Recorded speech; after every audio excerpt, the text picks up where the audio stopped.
Hey everyone, today we talk about how to fix the app of Photoroom.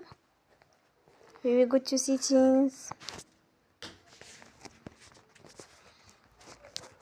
then we click on apps. After that we search the app Photoroom.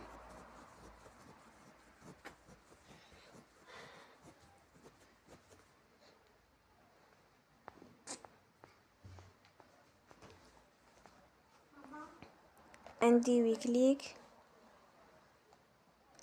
Then we'll on for stop. After that we go to storage.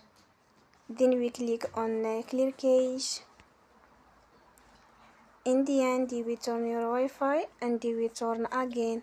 Don't forget to support us by like and subscribe. See you next time and thank you for watching.